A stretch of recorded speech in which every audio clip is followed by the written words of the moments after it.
दिन शनिवार तारीख 22 और वक्त था शाम 6:30 बजे का, जब बीजेपी प्रवक्ता राकेश त्रिपाठी लखनऊ एयरपोर्ट से निकलकर अपने घर की तरफ जा रहे थे।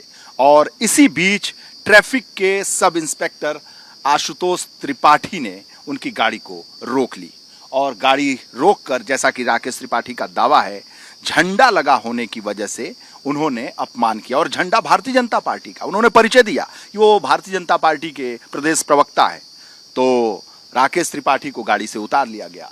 वो सपरिवार थे, उनकी पत्नी, उनके बच्चे भी इसी में थे। उनके साथ बदतमीजी की गई।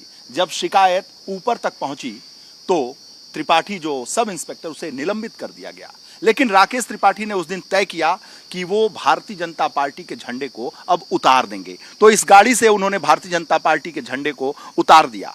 जो निलंबन का कार्यवाही हुआ, उसके बावजूद आज भी इस गाड़ी से भारतीय जनता पार्टी का झंडा उतरा हुआ है। पार्टी के बहुत सारे ऐसे नेताओं ने कहा कि राकेश अब झंडा लगा लो।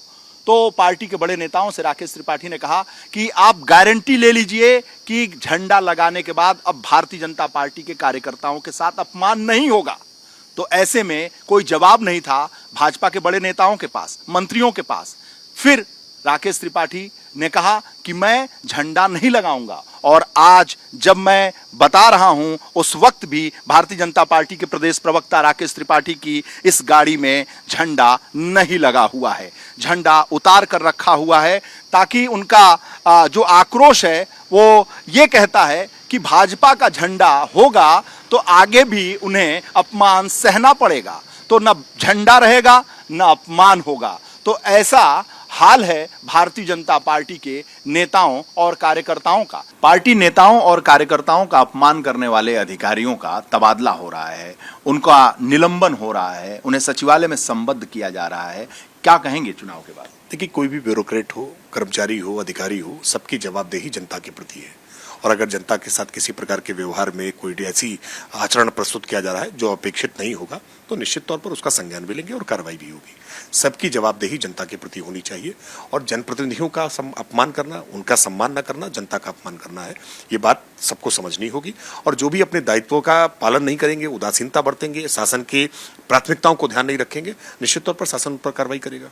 आपके खिलाफ भी जो मामला आया, उसमें शासन ने कार्रवाई की, सस्पेंड किया इंस्पेक्टर को, बहुत सारे ऐसे जिलाधिकारियों का ट्रांसफर किया गया, एसपी एसएसपी हटाए गए। तो इस पर क्या कहेंगे? देखिए, ट्रांसफर करना तो एक रूटीन प्रक्रिया होती है।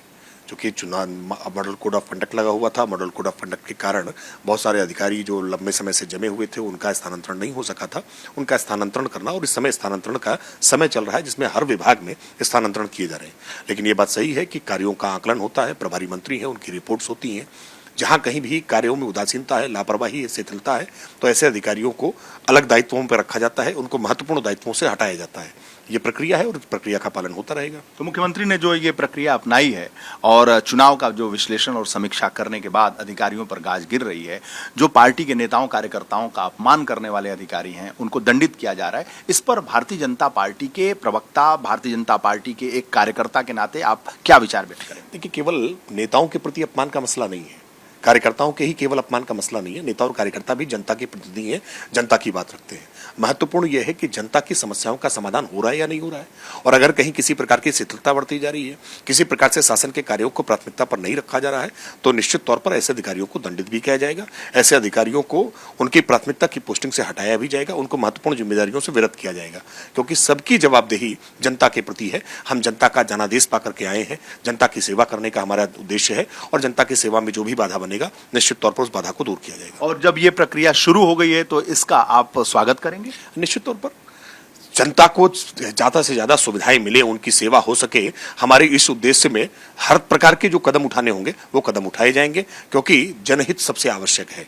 प्रधानमंत्री मोदी जी की जो विजन है कि गरीब कल्याण कैसे हो सके, उत्तर प्रदेश में मुख्यमंत्री योगी आदित्यनाथ जी के नेतृत्व में ये लगातार चल रहा है। और इसमें जहां कहीं भी कोई बाधा उत्पन्न करने का प्रयास करेगा, निश्चित तौर पर उस बाधा को दूर करेंगे। बहुत बहुत धन्यवाद।